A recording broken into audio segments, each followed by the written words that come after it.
Welcome to this week's End of Days Update, coming to you from Tulsa, Oklahoma. We had such a great time at Harvest Bible Church there in Stockton, California. Man, the crowds were so good. They were so hungry. We had to move into a different building because so many people came to the first services on Saturday, and then we had a great time Sunday morning. And if you are going to be around South Texas this week, we'll be at Galveston, Texas at Island Church tonight. We'll have a great time in the middle of their conference. And then this weekend, if you're on the West Coast, we'll be at West Coast Life there in Marietta. We'll have a great time. We'll speak there and then speak in their Bible school as well. So we're coming to you every week to look at the different things that point to the coming of the Lord, and specifically the gathering of nations for the Ezekiel 38 war, because that happens just after the rapture. And it seems like every week, especially the last 3 to 4 weeks, event after event after event has put the players in position probably more than I've ever seen. So it's like things you look for that are happening. And you know, the coming of the Lord, second coming, has tons of signs. I mean, there's 70 some odd signs in our book, but the rapture is signless, so you kind of want to see what happens just after that. So boy, it is setting up completely for that. So let's pick up with what's happened around Israel, because you know, the Lord wants us to know this is not an escape theology, this is a hustle theology. As we see the finish line, you run faster. So you think about the demons when Jesus came into that town, they said, "Have you come to torment us before the time?" And I love it, the instant submission to Jesus when he walks into town. But they knew he was on a schedule and he was early. So if demons can know the schedule, how much more the church? So the Lord wants us to know. And reason being, you make changes, just like in a football game. You know, this is a big last couple of weeks for college football. I freak out when the quarterback's not looking at the play clock.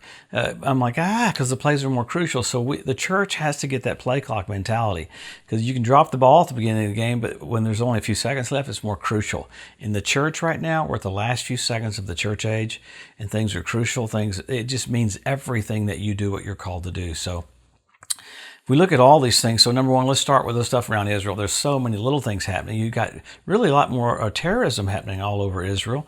You got Russia today saying that it's Israel's fault for what's going on the West Bank. So I love that they came out with that. Reason being is, as Israel promised the Ukraine some drones and some drone intel. So them offering drone intel is a big deal. It hurts Russia. Why? Because Russia is using Iranian drones. Remember, Iran said they could use all these drones? Well, yesterday, a whole barrage of suicide drones from Russia into the Ukraine, killing civilians. They're literally targeting civilians.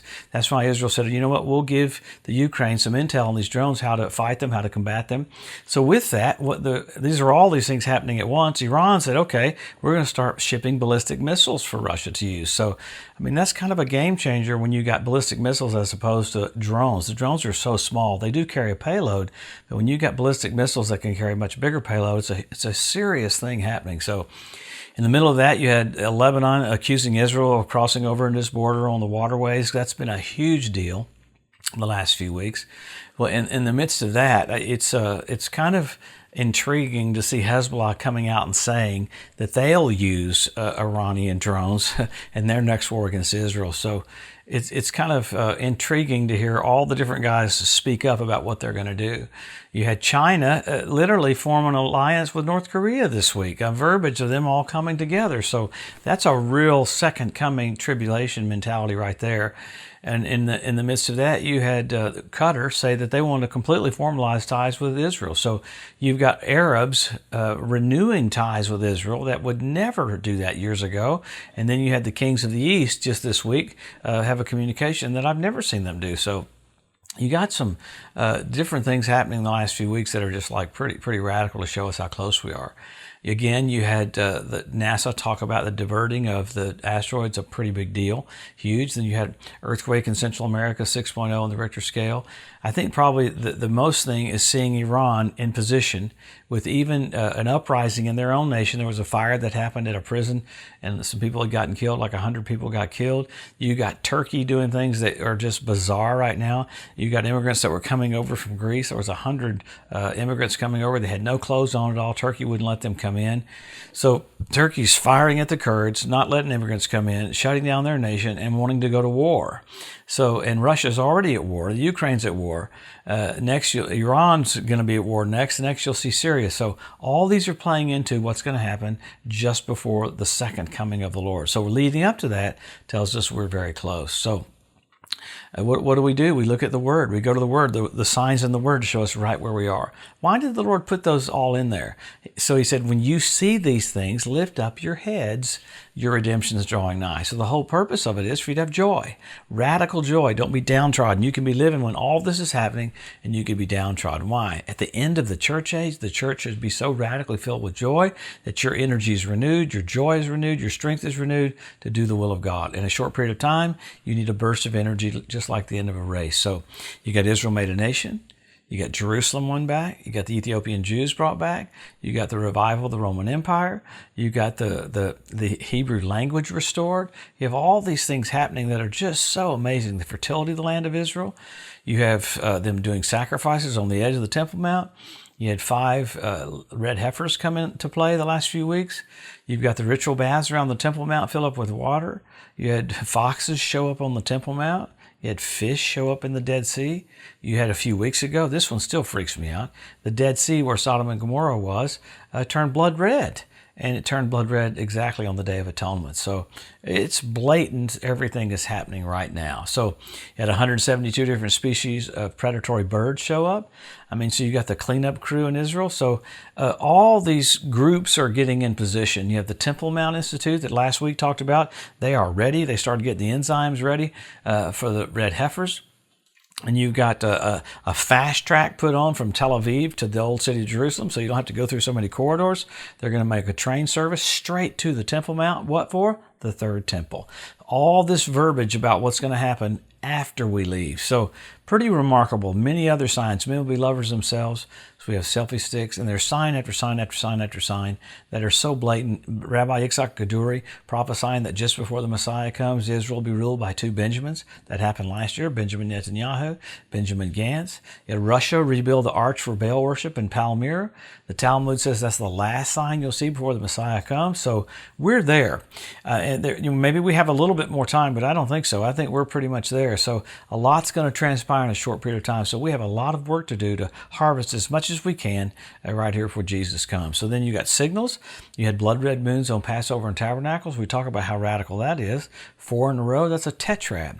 When's the last time you had 4 in a row? NASA calls it a tetrad. When did you had that 4 times in a row? 1967 when Jerusalem was won back. 1948 when Israel was made a nation, 1492 at the Edict of Expulsion when the Jews were kicked out of Spain. That's remarkable. Then you had the Bethlehem star, which just freaks me out. You had Jupiter, king planet, Regulus, king planet, regal, Venus, men are from Mars, women are from Venus, Venus is a mother planet. All 3 of them came together. You had Regulus do retrograde motion and crown Jupiter over and over again. At the birth of Jesus, what was the constellation? Virgo.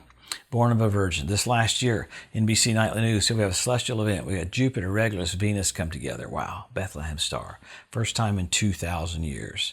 Amazing. What was the constellation? Leo. He's the lion of the tribe of Judah. So you have much more happening in the heavens that I don't get into every week, especially the Revelation 13 stuff that was from 2017. Remarkable things happened in the heavens over those years. And I even told the Lord, if you didn't come in 2017, you missed a wonderful opportunity. So we're blessed. What do? Help our local church, help our local pastor, be more involved. I'm in awe that people are disengaging from church and not even coming back after COVID. The church is where you hear your word. It's your lifeline. It's your nourishment. You're malnourished if you don't come hear the word. So you have to make yourself go hear the word. So do that. So the amazing thing is we want to be ready. We want to be ready to see Jesus. We're about to see the King. How amazing. He's the brightness of the glory of God. Think about it. He's the shepherd and the bishop of our souls. He said, I am the resurrection and the life. Think about it. Genesis, he's the seed of a woman. Exodus, he's the Passover lamb. He's in every book. So we're about to see the one who gave his life for us. So we honor him, magnify him, glorify him.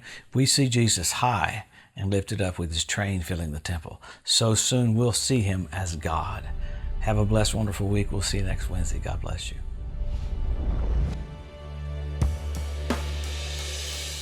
Thanks for joining us today at the End of Days Update. If you'd like to be notified every time there's a new post, just go to the edu at josephmorris.com and subscribe to receive email alerts. If these posts and updates have been a blessing to you, please consider making a one-time donation to help get the message out, or even becoming a monthly partner with Joseph Morris Ministries. Thanks again for tuning in to the EDU, and we'll see you next week.